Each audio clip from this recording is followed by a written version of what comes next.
The USC recruiting haters. Here they come again.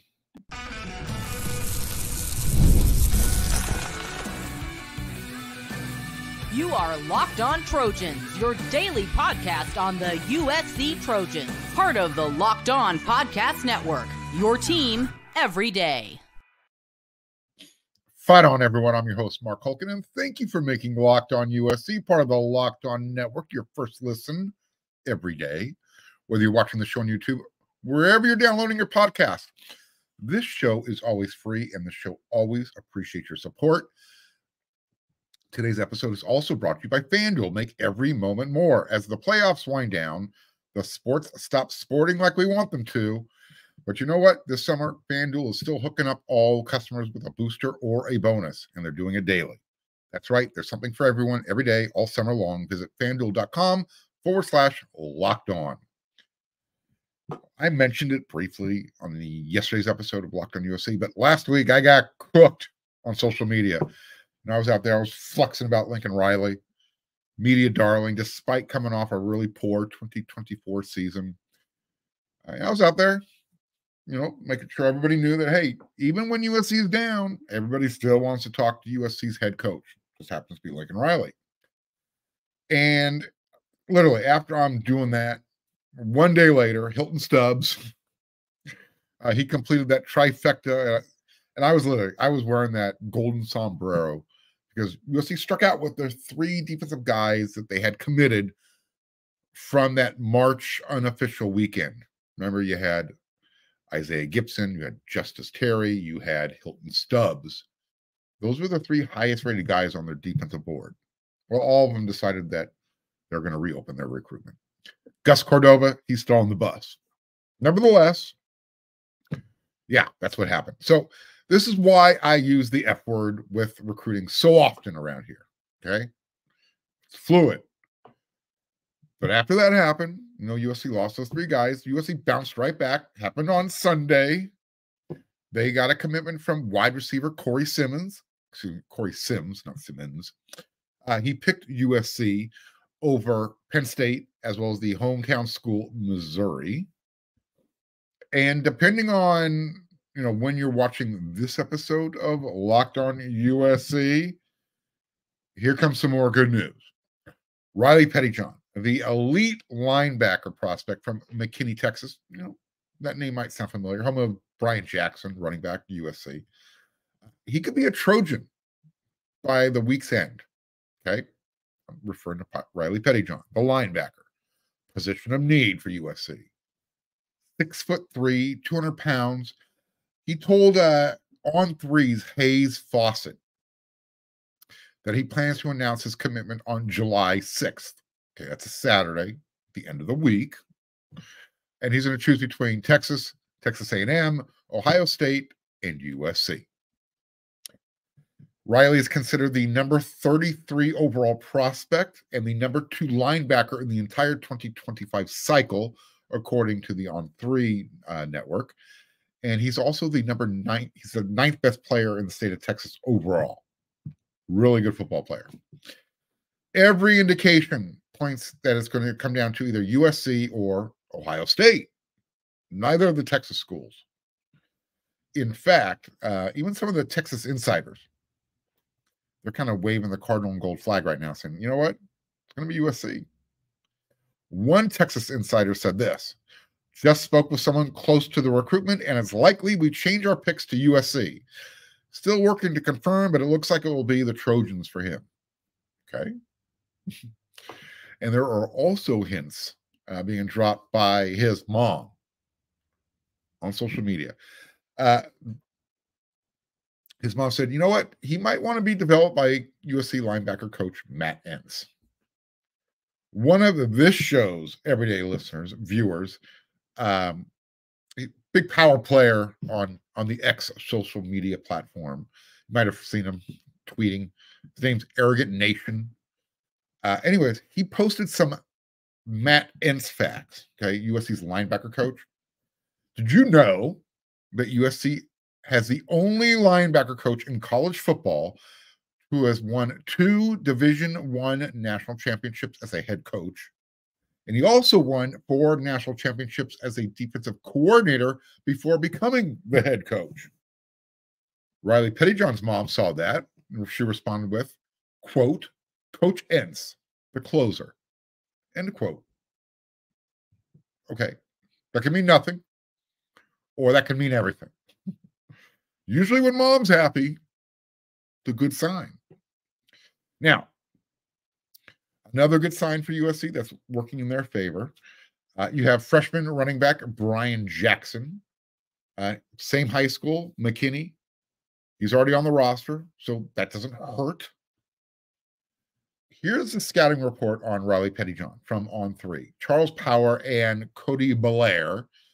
This is how they describe Pettyjohn as a prospect.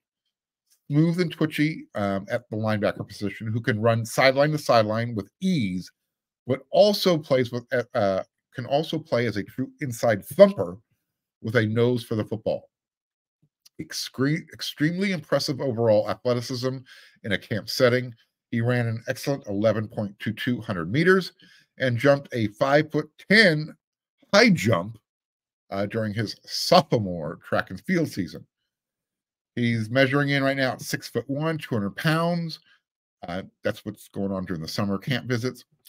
And he's a tremendous space player who is extremely comfortable in man and zone coverage, triggers well to the football, and closes to the ball carriers quickly and efficiently. More likely to slip a blocker than stack and shed. But he also has the frame necessary for mass at the next level. Upside is through the roof, one of the top overall prospects in the 2025 recruiting cycle. So, pretty high praise there, right? Again, he's planning to make his announcement this Saturday, July 6th. You know I'm going to be keeping you updated throughout the week. So if anything changes, you're going to hear it here. By the way, today's episode of Locked on USC published. It's on YouTube or your favorite podcast platform on July 2nd, which also happens to be the same day that Rancho Santa Margarita Catholic High School offensive lineman, I mentioned his name before, I mentioned it a few times, Elijah Vicona, he's picking between USC and Washington. Okay. UCLA will actually have a hat on the table as a courtesy. But remember when the recruiting guru, Scott Schrader, told everyone who watched last Friday's show, that USC could have as many as 15 commits by the week's end? He was talking about this week, the week of July 4th. Well, Vicona might be one of them. Sims made it an even dozen. Okay. Vicona, who is 6'8", 350 pounds, he could make it a baker's dozen. He could be number 13. There's a really strong feeling that the Trojan family connection went out in the end here. Now, what USC is working up against up there in Washington, Brennan Carroll, Pete's kid, he's the offensive coordinator, and he's getting a really good reputation on his own, not just as a recruiter, but as a coach. So I think he also handles part of the offensive line. So that's what USC's up against. Now, with that said, I've mentioned it. I just want to kind of remind everybody, Elijah, he's kind of got Trojan blood in his veins, literally. Great-grandfather, grandpa, mom, all three. In fact, Elijah told On3, my great-grandfather, he played basketball at USC and then also went to dental school. So I'd be 4th generation. So it's pretty special because my mom says USC changed the trajectory of our family. At USC, my family can come to the games. I wouldn't be just staying in touch with them there. I'd be able to see them. That would be huge because my family really is everything to me. And then it's LA. So LA kind of has everything in one, close quote. So on Tuesday, July 2nd, around 5 p.m. Pacific time, he's going to be picking a school. I'm thinking with all the tea leaves, I got USC. right now, USC's 2025 recruiting class, it has one offensive line commit. You've already met him on this show. His name's Willie Washer. However, Josh Henson, Trojans, they're looking to bring in at least 4, maybe 5 offensive linemen in this cycle. They need it. They're going to need to. They want to bring in 4 to 5 every cycle. So we got Willie in there already. Let's count Elijah Vicona. Okay, that's 2. Maybe USC can get Nick Brooks and Aaron Dunn, the out-of-state guys. I don't know, go public. One of them eventually just commit, become Trojans. That would be the best thing. So linebacker, offensive line, those are 2 positions that USC needs to hit hard with specifically in this recruiting cycle. And if you can get Pettyjohn on board, especially after Noah McHale chose Texas A&M, that would be another nice bounce back for USC. And remember, A&M, they've got to hold on to Noah, just like USC has to hold on to Riley. But here's where USC has the advantage. If USC plays defense this year and looks like they're going to be okay going forward, remember, new coaching staff, new scheme, bigger, stronger. All those haters that are out there that are checking in on USC's recruiting, hitting me up on my social media. And look, I put myself out there for a reason. I told you, I always have a motive. I always know. I'm always going to be one step ahead of the haters. Let's put it that way. How's that, okay?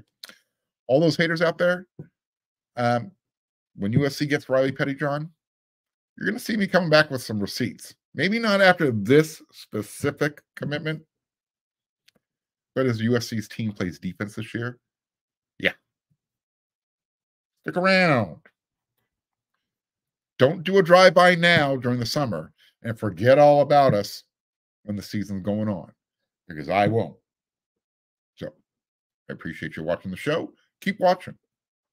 By the way, you like the show? You haven't become a subscriber yet on YouTube? Become one. It's quick, it's easy, it's free. Click the red subscribe button. When you see the thumbs up, smash it. Those likes mean a lot to the show. And so you don't miss an episode, click that bell notification button. And that way you will not miss one of our 5 shows that we do every single day of the week. Yeah, 5 times a week. That's us.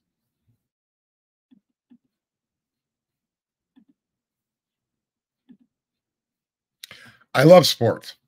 I love them so much, I don't want them to stop, especially college football and college basketball. Imagine college football and basketball going 24/7, 365. Oh, my God. Yep. But as the playoffs wind down, we get fewer games, and the sports aren't sporting like we want them to. FanDuel lets me keep the sports going whenever I want. All I have to do is open the app, dream up some bets anytime I'm in the mood. And all this summer, FanDuel is hooking up all customers with a boost or a bonus, and they're doing it daily. That's right. There's something for everyone every day, all summer long. So head on over to FanDuel.com/LockedOn and make the most of your summer. FanDuel, the official sports betting partner of Major League Baseball.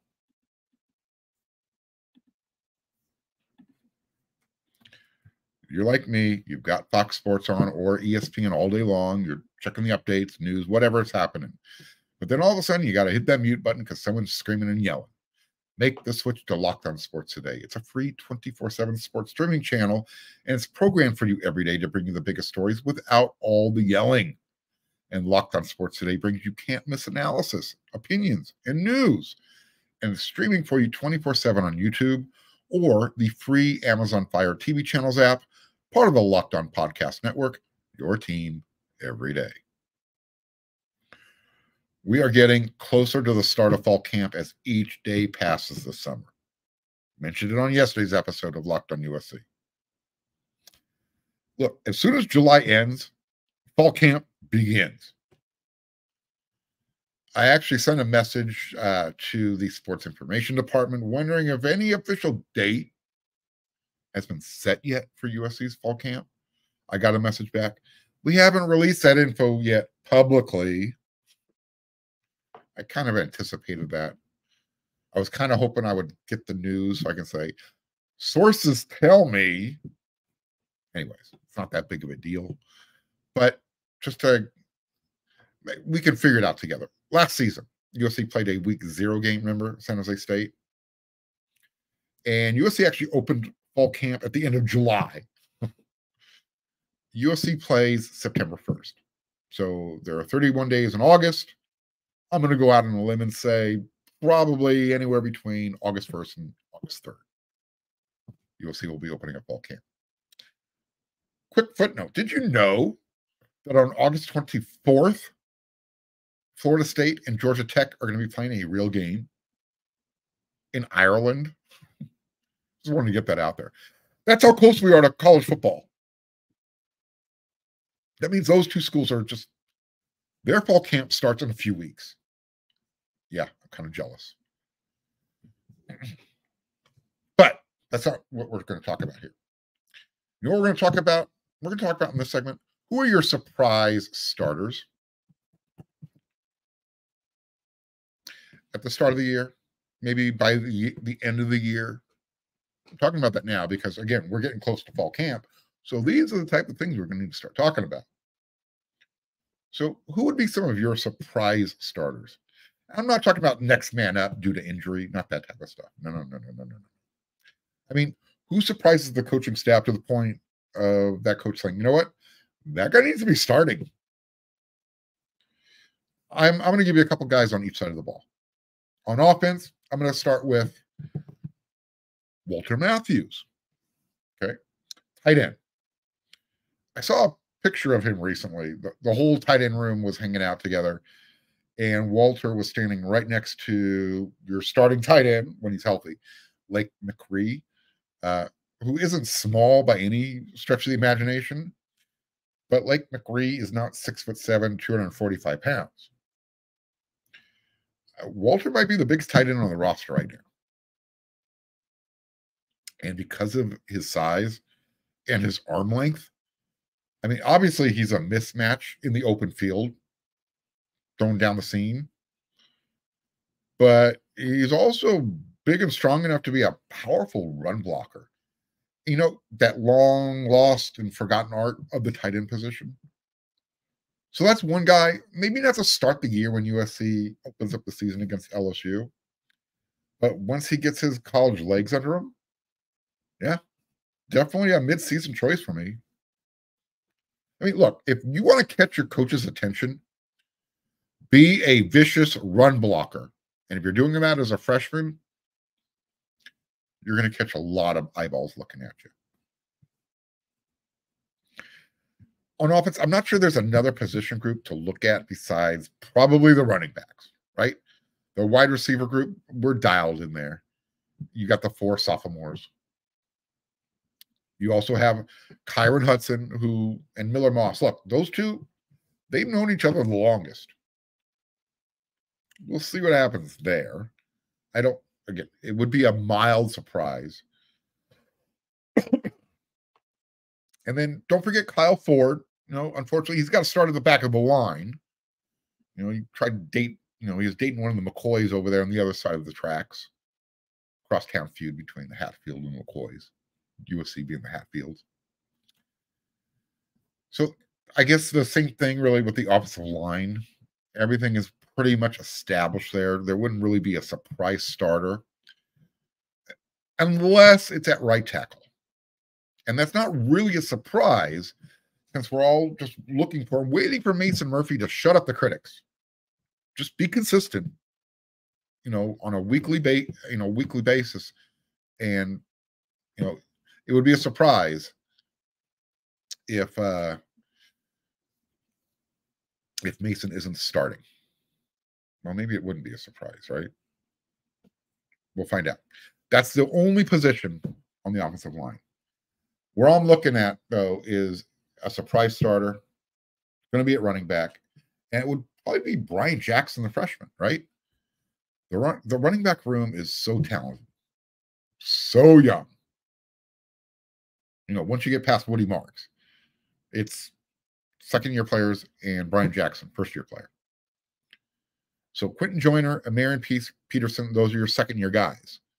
But they barely put any wear and tear on their bodies last year. And now you got Brian Jackson coming in as a freshman. McKinney, Texas. All the running backs have NFL bodies. But I don't know why, but Brian Jackson just looks different. When I saw him this spring, I was like, oh, okay. So it was just that no way is he just a freshman, let alone an early enrollee. Dude just looks like a dude. Looks like the type of running back that you typically associate with Alabama, with Georgia, Ohio State. Programs that like to run the ball. On the other side of the ball, in defense, Bear Alexander, he's going to be a starter inside, right? No need for pencil or pen, just etch it in stone. Who starts inside next to him, though? Nate Clifton and Elijah Hughes are probably solid choices. I'm putting it out there right now. By the time USC plays at Minnesota, Jide Abasiri will be inside starting next to Bear. And I wouldn't, do not be surprised if Carlon Jones is starting inside when USC plays Penn State at the Coliseum. I'm not going to say it's going to be on a rotational basis, but these are those. I would not be surprised that they're freshmen that are doing it, but it's because of their size. In fact, I actually think the D-line is going to be a strength this year due to the versatility of the players USC has brought in, the scheme, the coaching staff. Jamil Muhammad, he's going to be a starter. And no one will be shocked when Braylon Shelby starts. Now, if Cameron Fountain jumped over both of them, surprise, surprise, surprise. Yeah, absolutely. The secondary, really deep. So damn deep. And not just talent-wise, but the experience. I know Kamari Ramsey, John Humphrey, they're going to start at one of the safety and cornerback spots respectively. It's just the way it is. They can say they're having open competition. Not really. But what if Marcellus Williams jumps over everyone else and earns the other cornerback spot as a true freshman? Nothing else in the secondary really fits into the surprise category. No matter the position. Safety, free safety, nickel, strong safety. Same thing for me at linebacker. Nothing that happens there personnel-wise is going to make someone go, oh my God, do you see what's happening? But a true freshman winning a starting cornerback job, that's going to be big time in my book, especially this season.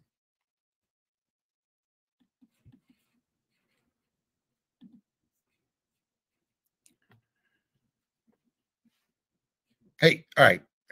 Before we get out of here, I want to have a little bit of fun on this show. And they say there's what makes humor funny, what makes satire funny is because there's so much truth embedded in the humor. Okay. Any of you guys ever see those SEC shorts? Those videos that the SEC puts together to market itself, and they do it in a real self-deprecating way, making fun of themselves. To me, usually they're really funny, spot on. I love them. And I actually had hoped that the Pac-12 would have caught on and done something similar with their own studios. Since they actually had their own network, they had all that going on for themselves. Well, that was just more money that Larry Scott pissed into the wind. The whole network gone. They owned it. Anyway, this specific SEC short just came out. They were doing it on the teacher introducing two new kids to the classroom full of the SEC students. So, Texas and Oklahoma were the new students, and each other program was represented. So Ole Miss is a student, Georgia, Alabama. You get the gist. Go check it out. You'll understand. So, Texas, Oklahoma, And they memed this thing to death. Okay. For instance, like when they mentioned Texas, Colt McCoy, if he wasn't hurt, they did the drinking game meme.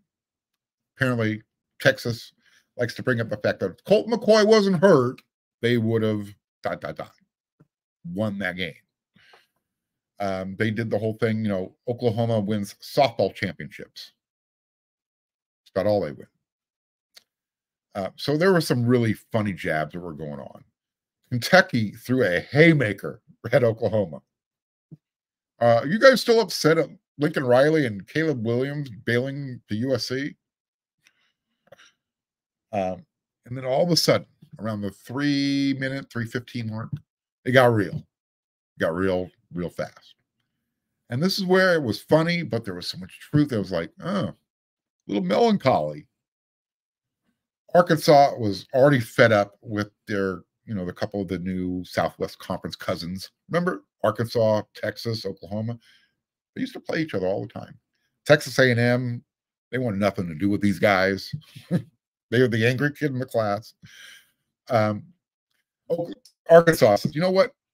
Could we just invite any other two teams, anyone besides these guys? All of a sudden, somebody walks in, Oregon State and Washington State, two other kids looking for a classroom for a conference. Two kids still waiting to be picked at recess to play kickball. Yeah, the sad kids. Well, when the two CW Network boys were left standing again by themselves because, as the SEC put it, geographical fit, again, poking fun at, all these super conferences, and it doesn't really make sense because you got teams playing in these conferences where they don't really belong geographically.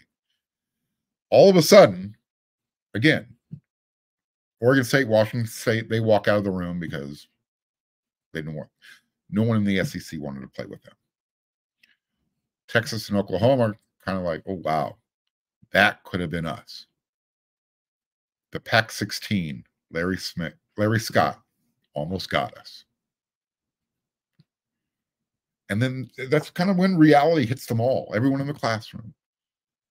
They're all like, getting, lamenting, thinking back, what happened to the sport we loved? The transfer portal. I used to know the names of everybody on our roster. Now we barely know the names of anybody because of the transfer portal. So what if Oklahoma and Texas had joined the Pac-12? What would have happened? What would have happened to college football? Does the Pac become the superpower? Does Notre Dame join the Pac-12, 16, whatever it would have become? So many questions. And the blame for all of this, we can point our finger at Larry Scott for not getting it done because of his whole vision of equal revenue sharing. Putz. Yeah, he was the guy who was pushing the USC and UCLA should be making the same amount of money as Washington State and Oregon State, despite LA market versus Pullman, Corvallis. And the same thing applies for everybody else in the conference. Had the conference done things the right way fiscally from a business perspective, maybe Oklahoma and Texas were part of the conference. Maybe who knows what direction college football goes. So, how's that? What if the Pac-12 had become the Pac-16? All it would have taken was Oklahoma and Texas joining the conference. But they didn't want to do equal revenue sharing. And there was some other stuff involved too. But again, poor leadership. All right, that's it for this episode of Locked On USC. I'll be back with another episode tomorrow.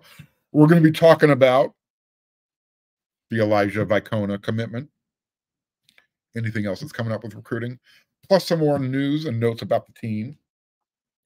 And I might even slip in some basketball news. So until then, everyone, you know what to do.